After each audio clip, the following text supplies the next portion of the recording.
Constructed in 1903 by George Sullivan Bowden, a partner in J.P. Morgan Company, this Georgian Revival-style mansion was called La Rochelle, French for the Little Rocks. Today, La Rochelle is a tour-worthy mansion and is headquarters of the Bar Harbor Historical Society.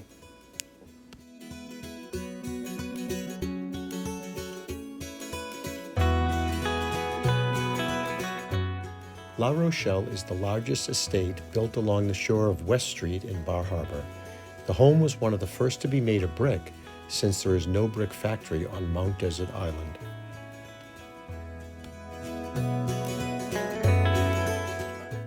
Located an easy 10-minute walk from downtown Bar Harbor, La Rochelle boasted 35 rooms, 15 bathrooms, 11 fireplaces, and accommodations for 20 servants. Step into La Rochelle and escape the noise of a busy street and enjoy soft sea breezes and Gilded Age charm and elegance.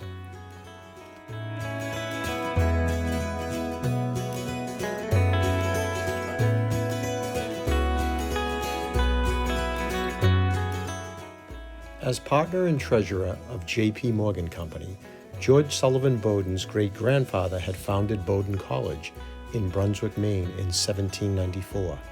He was also the great-grandson of Alexander Hamilton.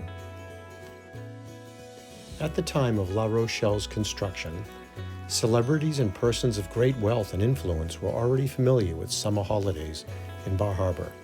J.P. Morgan's yacht was often in the harbor. George W. Vanderbilt, Joseph Pulitzer, and John D. Rockefeller all built great summer cottages here.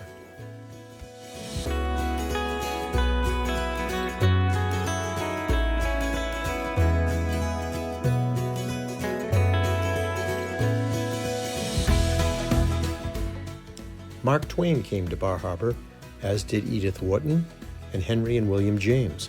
Poet John Greenleaf Whittier was so enthusiastic that he wrote, "They seek for happier shores in vain, who leave the summer isles of Maine."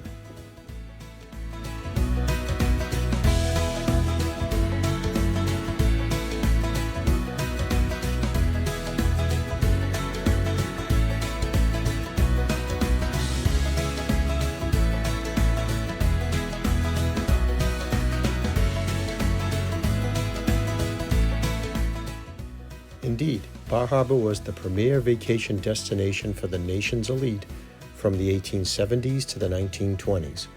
The so-called Cottage era featured extremely large and ornate homes with 30 or more rooms. Prominent architects in Boston, New York, and Philadelphia designed many of the cottages. Sophisticated international styles replaced local building traditions.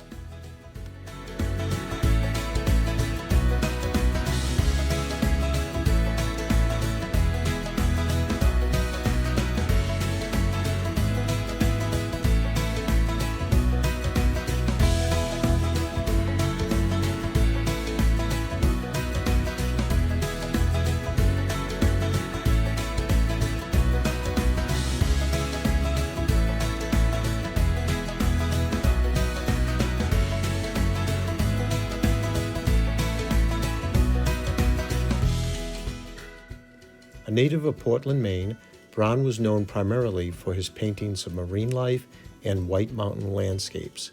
His work was exhibited at the National Academy of Design from 1858 to 1875. During Bar Harbor's Gilded Age, the many happenings were reported in the society pages of the New York Times and other great newspapers in cities on the East Coast. The Building of Arts opened in 1907, and over the next 35 years it held concerts and shows by world-famous musicians and celebrated stars from Hollywood and Broadway.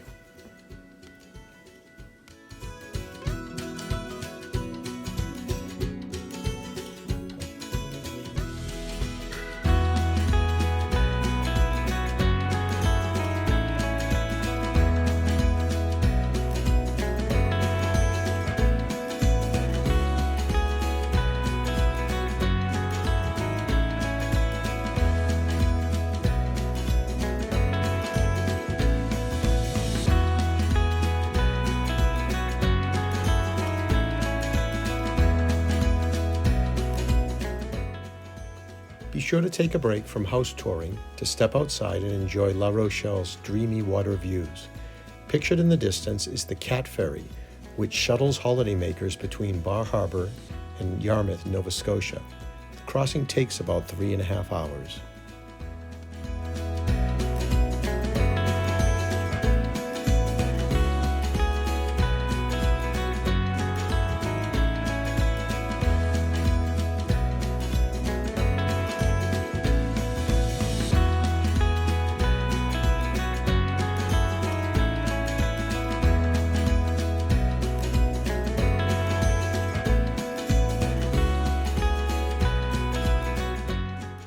George B. Dorr, third from left, the father of Acadia National Park, was heir to a New England textile fortune and a summer resident of Bar Harbor. A naturalist and conservationist, Dorr secured the support of other prominent families and worked for the donation and purchase of tracts of land that would eventually become Acadia National Park. In 1919, Dorr became the park's first superintendent. In the early 20th century, John D. Rockefeller Jr. and his wife, Abby Aldrich, were so enchanted with Mount Desert Island that they began buying large pieces of land. Rockefeller wanted a way for family and guests to enjoy the landscape and constructed more than 55 miles of carriage roads. Rockefeller and George Dorr became close friends, and eventually the Rockefellers donated 45 miles of the carriage road system and 10,000 acres of surrounding properties to the new Acadia National Park.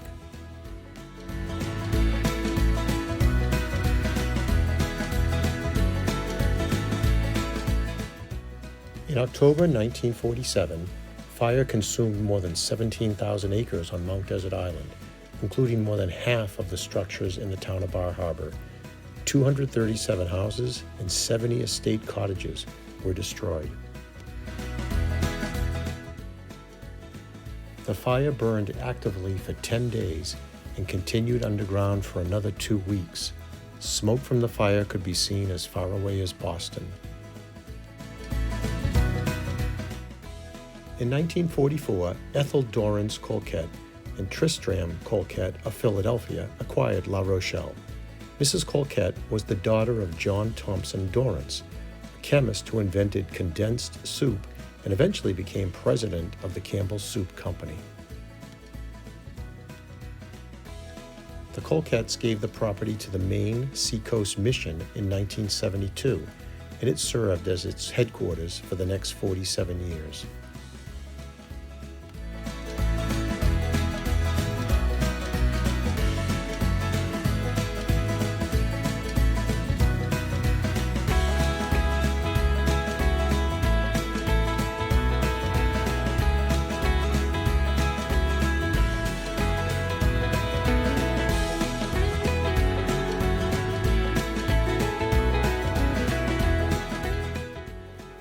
The Historical Society also hosts a fine exhibit on memorabilia related to Bar Harbor and Acadia National Park.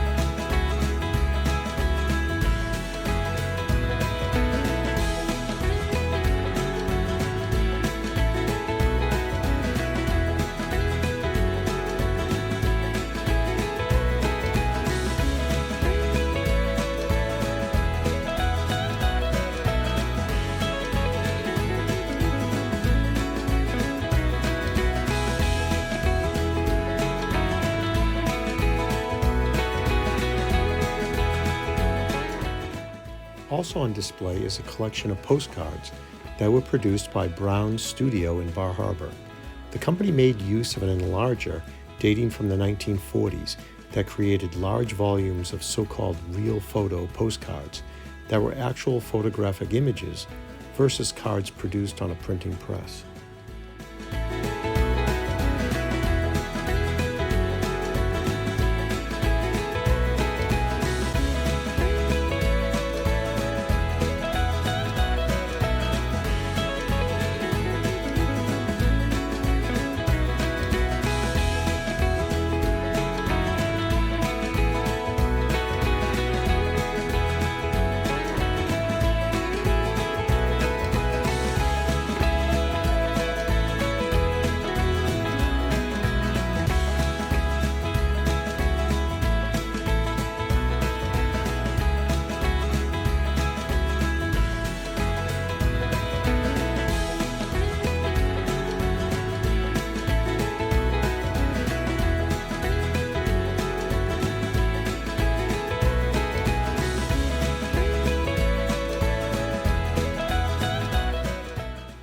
unexpected treat is the Historical Society's exhibit on the schools of Bar Harbor.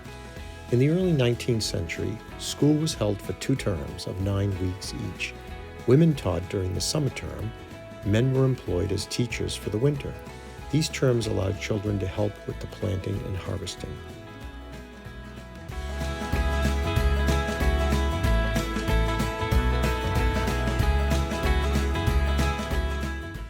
By 1925, 10 schools, including a high school, had spread out over the villages of Eden, later to become known as Bar Harbor.